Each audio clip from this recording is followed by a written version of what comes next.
Assalamualaikum warahmatullahi wabarakatuh. Baik kawan-kawan semuanya, dalam video kali ini saya akan memberikan ulasan ya dari beberapa pertanyaan yang sudah diberikan ya berkaitan dengan tema Islam normatif dan Islam historis. Ya, apa sih itu Islam normatif dan Islam historis? Secara sederhana yang bisa kita pahami bahwa Islam normatif dan historis adalah dua pendekatan yang digunakan ya. Dua pendekatan ini dua pendekatan yang berbeda tetapi tidak bisa dipisahkan. Ibarat mata uang, dua sisinya itu berbeda tapi tidak bisa dipisahkan. Jadi pendekatan ini itu sebetulnya saling melengkapi satu sama lain. Bukan dua pendekatan yang saling bertentangan, tapi dua pendekatan ini justru saling melengkapi satu sama lain. Jadi kita kalau hanya menggunakan pendekatan normatif saja, kebenaran yang kita hasilkan itu hanya akan bersifat parsial, tidak bersifat universal. Ya, maka kita membutuhkan dua pendekatan ini untuk bisa saling melengkapi. Kalau istilahnya dalam hukum Islam, pendekatan Islam normatif ini bisa dikategorikan atau masuk ke dalam ranah syariat ya, dan Islam historis ini masuk ke dalam ranah fikih. Kenapa? Karena syariat ini berhubungan dengan teks ya, tekstual. Maka syariat ini kan aturan-aturan, kemudian panduan-panduan yang memang sudah tekstual ya, yang sudah diatur begitu ya. Kalau misalkan Islam historis ini lebih ke fikih. Kenapa fikih? Karena fikih itu kan bisa bisa dinamis ya, sifatnya itu dinamis, bisa berkembang sesuai perkembangan zaman. Ya, jadi bahasanya kalau menggunakan pendekatan Islam historis ini kontekstualisasi ya dari teks yang kita pahami. Maka dua pendekatan ini sebetulnya bukan dua pendekatan yang bertentangan, tapi dua pendekatan yang berbeda tapi saling melengkapi satu sama lain. Itu yang perlu untuk dipahami. Oke, yang pertama, apa hubungan antara Islam normatif dan Islam historis? Hubungannya tadi sudah saya jelaskan bahwa hubungannya seperti mata uang, dua sisi yang berbeda tapi tidak bisa dipisahkan. Ibaratnya dicontohkan misalkan, apakah orang Islam itu wajib mendirikan negara Islam begitu ya? Maka dari sini, karena kalau hanya menggunakan normatif saja, Islam normatif, pendekatan normatif, maka bisa dipahami bahwa Islam itu turun di Arab, kemudian Arab itu merupakan negara Islam dan menggunakan hukum Islam. Maka orang Islam itu juga harus mendirikan negara Islam. Ini sekilas seperti itu. Ya, kalau hanya menggunakan normatif saja. Tapi kalau menggunakan sisi historis, ya kalau tidak hanya, ya memang dalam Al-Quran dan hadis itu tidak ditemukan ya yang teks yang secara jelas mewajibkan umat Islam untuk mendirikan negara Islam. Maka kita harus lihat dari sisi historisnya. Historisnya pada saat itu bisa kita lihat pada masa Rasulullah memimpin kota Madinah. Pada saat itu Rasulullah tidak memaksakan semua rakyatnya untuk masuk Islam. Ya, tapi kemudian Rasulullah itu menciptakan Piagam Madinah yang di situ berisi bagaimana sih kita mengatur negara kita supaya rakyatnya itu bisa hidup secara berdampingan, bisa aman, tentram, nyaman, sejahtera begitu. Jadi dari situ kita tahu bahwa hal terpenting dalam penyelenggaraan negara itu bukan bentuknya itu seperti apa, tapi lebih kepada bagaimana sih supaya kita itu mampu menyelenggarakan sebuah negara yang rakyatnya itu makmur, aman, nyaman, tentram, bahagia, sejahtera begitu. Itu yang kemudian menjadi sesuatu yang penting. Maka di sini kalau kita hanya menggunakan pendekatan normatif saja, kebenaran yang dihasilkan itu hanya akan bersifat parsial. Parsial itu ya hanya akan sesuai dengan pandangan kelompok tertentu begitu ya, tapi tidak universal. Nah, coba kalau di Indonesia kemudian dipaksakan menjadi negara Islam dengan menggunakan hukum Islam, maka bisa jadi tidak akan tidak justru akan membawa kedamaian dan kesejahteraan, tapi justru akan menciptakan banyak konflik, peperangan, pertumpahan darah begitu. Karena memang di negara kita ini kan plural, ya tidak hanya umat Islam saja di sini. Itu yang perlu dipahami. Ya. Bagaimana memahami Islam dengan cara normatif dan historis? Tadi ya sudah saya jelaskan. Urgensi mempelajari atau mengetahui apa hubungan antara Islam normatif dan historis. Apa urgensinya? Yaitu tadi supaya kita mempunyai pemahaman yang universal dan komprehensif, holistik dan komprehensif, tidak hanya parsial. Apakah ada persamaan dan perbedaan antara normatif dan historis? Jika ada, sebutkan. Ya,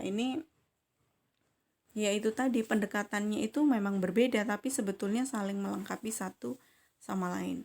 Salah satu dari citra negatif Islam adalah Islam merupakan ajaran bagi orang-orang miskin, terbelakang, dan kumuh. Mengapa demikian? Mengapa kita harus memahami konsep Islam normatif dan yang pertama, kenapa sih ada citra negatif? Ya karena yang pertama begini, tidak hanya itu ya, bahkan Islam dianggap sebagai sarang teroris, kemudian juga sarang koruptor, sarang banyak hal yang negatif-negatif. Kenapa kemudian coba kalau kita lihat berita, sebagian besar orang-orang yang diberitakan dalam kasus-kasus kriminal itu kan juga orang Islam juga begitu ya. Kenapa sih Bu? Bukan orang Kristen atau bukan orang Buddha, Hindu begitu ya. Yang pertama yang harus kita pahami, karena orang Islam itu kan merupakan agama mayoritas di negara Indonesia. Kita bicara dalam konteks Indonesia dulu ya. Bahwa umat Islam adalah umat mayoritas di Indonesia. Maka ya, kalau menggunakan teori-teori peluang dan lain sebagainya, ya yang mayoritas itu ya pasti yang terlihat yang orang misalkan ya sebagian besar. Kenapa yang diberitakan Islam? Ya karena mayoritas di negara kita sebagian besarnya ya umat Islam begitu ya. Mungkin kalau yang mayoritas orang Kristen begitu ya nanti ceritanya beda lagi. Ya, tapi karena yang mayoritas di negara kita itu orang Islam, maka yang lebih banyak muncul ya orang Islam. Begitu ya. Kenapa kemudian banyak orang-orang miskin dan lain sebagainya? Itu tadi, karena kita itu merupakan umat yang mayoritas begitu. Maka semua kategori itu ada, tergantung kita itu melihatnya dari sisi yang mana. Begitu ya. Mengapa kita harus memahami konsep Islam normatif dan historis? Ya tadi ya. Bagaimana jika kita tidak memahami konsep-konsep tersebut? Ya kalau kita tidak menggunakan konsep-konsep itu ya mungkin pemikiran kita akan mengarah ke pemikiran yang radikal ya. Menurut jurnal yang saya baca, upaya mendialogkan Islam normatif dan historis dalam kajian epistemologi integratif interkoneksi, jaring laba-laba. Apakah ada model yang lain, teoantroposentrik integralistik? Nah, ini memang yang digagas oleh Amin Abdullah ya. Epistemologi integratif interkoneksi ini ya menggunakan pendekatan ini. Kalau menggunakan pemikirannya Profesor Amin Abdullah gitu ya. Ini kan digunakan untuk mengembangkan keilmuan dalam Islam dan bagaimana kita memproduksi sebuah keilmuan, bahwa setiap bidang ilmu itu saling berkaitan satu sama lain. Jadi ya pendekatan yang digunakan ini teoantroposentrik integralistik. Kalaupun ada yang lainnya itu ya beda konteks lagi ya Mbak. Jika dari kedua konsep Islam tidak diterima di suatu negara, apakah kedua konsep tersebut akan mengubah prinsip yang diajarkan? Jelas kalau tidak menggunakan keduanya tidak mungkin. Yang biasanya itu melahirkan konflik itu ketika kita hanya menggunakan satu konsep saja, misalkan normatif ya, teologis normatif, maka ini akan menciptakan dogma-dogma yang kaku, yang tidak bisa diaplikasikan dalam masyarakat yang lebih luas lagi. Next, ini ada normativitas, sakralitas, dan historisitas profanitas. Pertanyaannya bagaimana membedakan mana yang sakral dengan yang profan? Yaitu tadi mana yang, kalau yang sakral itu ya yang yang masuk ke dalam wilayah syariat. Kalau yang profan itu ya yang masuk ke dalam wilayah fikih. Ya, atau maksudnya kepentingan lembaga-lembaga kekuasaan ini kan jangan dilihat hanya dari segi politik saja ya. Yang profan ini ya bisa yang berkaitan dengan perkembangan kebudayaan, kemudian sosial begitu dan lain sebagainya. Apa alasan dari pendapat para ahli yang menyatakan bahwa Islam normatif dan historis adalah dua konsep yang saling bertentangan? Nah, kalau ini pendapat dari pihak atau dari kelompok Islam yang menggunakan pandangan Islam teologis normatif. Mereka menganggap bahwa penggunaan pendekatan Islam historis itu hanya akan mereduksi kebenaran.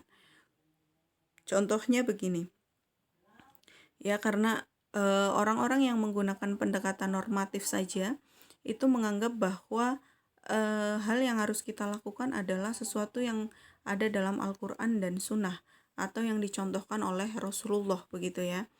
Ketika sesuatu itu tidak dicontohkan oleh Rasulullah, apalagi tidak ada dalam Al-Quran, maka sifatnya itu bid'ah, ya, yang tidak bisa kita ikuti. Maka menurut mereka, hal-hal yang seperti itu tidak bisa untuk diikuti. Tapi kita lihat dari segi sosiologis, ya, apakah mungkin peradaban manusia itu akan tetap seperti itu? Kan tidak mungkin. Peradaban manusia akan terus berkembang seiring perkembangan zaman. Maka tidak mungkin ya konteks kehidupan yang kita jalani saat ini itu sama dengan konteks kehidupan yang dijalani oleh Rasulullah berabad-abad tahun lamanya silam ya.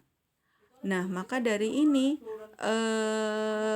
dua pendekatan ini menjadi terkesan bertentangan padahal sebetulnya tidak ya. Bagaimana cara memahami dan mempelajari Islam normatif dan Islam historis? Ya, itu tadi kita harus memahami konsepnya seperti apa.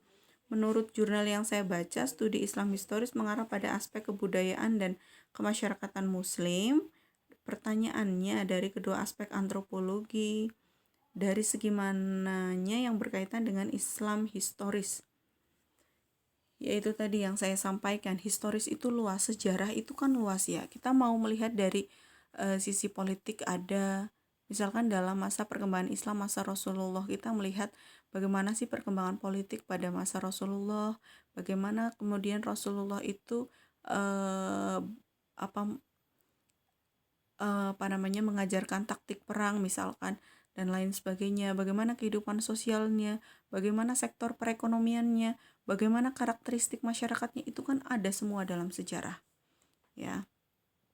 Mengapa Islam normatif dianalogikan dengan syariat sementara Islam historis dianalogikan dengan fikih? Tadi sudah saya jelaskan ya. Di dalam jurnal disebutkan tentang hubungan antara normatif historis, tidak berdiri sendiri dan berhadapan-hadapan, tapi keduanya teranyam, terjalin, terajut sedemikian rupa sehingga keduanya menyatu dalam satu putahan yang kokoh dan kompak. Mengapa demikian? Ini juga tadi sudah saya jelaskan. Jikalau konsep Islam normatif mengatakan bahwa Islam sebagai wahyu, lalu mengapa pendekatan normatif dibangun oleh kepentingan suatu kelompok yang menghayati secara fanatik? Ya ini tadi, kalau mereka hanya memahami sesuatu yang tekstual, maka tekstual ini kan ditafsiri sesuai dengan pemahaman yang kelompok mereka miliki, ya. Nah, kalau misalkan hanya dengan menggunakan ini dan ini digunakan untuk mendukung ideologi kelompok mereka yang akan melahirkan mereka menjadi yang menjadikan mereka akan lebih fanatik lagi terhadap apa yang mereka percayai, apa yang mereka yakini begitu. Sebetulnya fanatik itu nggak apa-apa ya, fanatik itu nggak apa-apa. Yang tidak boleh itu ketika kita masuk ke dalam ranah kita menyalahkan ideologi dari kelompok lain, itu yang berbahaya. Yang ini akan melahirkan konflik. Kalau cuma fanatik begitu ya, tapi kita menyadari bahwa ya setiap kelompok itu punya pemahaman yang berbeda-beda, punya tafsiran yang berbeda-beda, itu nggak apa-apa. Ya, tapi kalau misalkan kita sudah masuk ke dalam wilayah, kita menyalahkan kelompok lain dan kita menganggap bahwa keyakinan kita adalah yang paling benar, ini yang tidak bisa dibenarkan. Menurut jurnal yang saya baca, terdapat problematika antara autentisitas dan progresivitas dalam Islam normativitas dan Islam historisitas. Lalu bagaimana upaya menjaga autentisitas dalam normativitas dan bagaimana upaya menghadapi progresivitas kehidupan dalam historisitas? Iya, jadi ini sesuatu yang memang berat ya. Maksudnya di sini kenapa kita memerlukan pendekatan normatif dan historis? Yang pertama, normatif ini supaya pendekatan ini menjaga ya, supaya kita tidak kehilangan akar akar ajaran kita. Ya, jadi secara tekstual kita punya akar ajaran yang memang itu menjadi identitas kita sebagai orang muslim, dan itu jangan sampai tercerabut. Ya, tapi di sisi lain juga ada sisi historisitas, ya, di mana kehidupan kita semakin berkembang, yaitu tadi kita tidak mungkin punya peradaban yang sama dengan peradaban pada masa Rasulullah, maka kita juga perlu bagaimana supaya kita bisa menyesuaikan dengan perkembangan zaman, tidak ketinggalan begitu ya.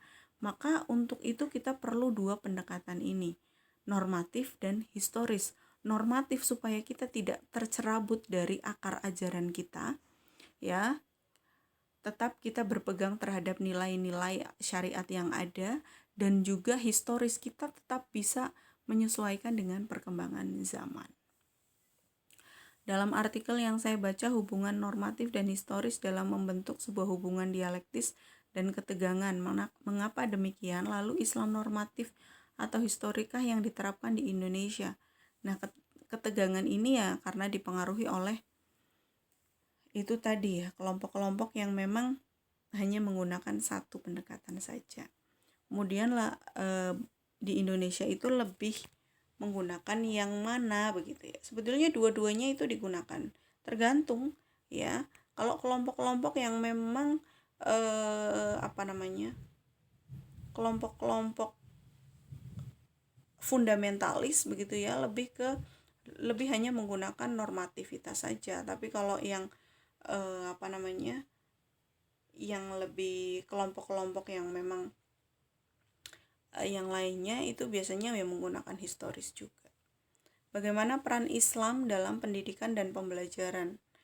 Ya, kalau normatif dan historis nanti dibaca ya, teorinya Prof. Amin Abdullah yang integrasi interkonektif itu salah satu yang sebagai acuan dalam perkembangan pemikiran Islam. Ya, salah keilmuan. Ya, kenapa? Karena ini nanti kalau dengan menggunakan jaring laba-laba itu nanti ketemu, oh ternyata perkembangan keilmuan itu juga dipengaruhi oleh bidang ilmu yang lainnya, tidak berdiri sendiri. Begitu ya.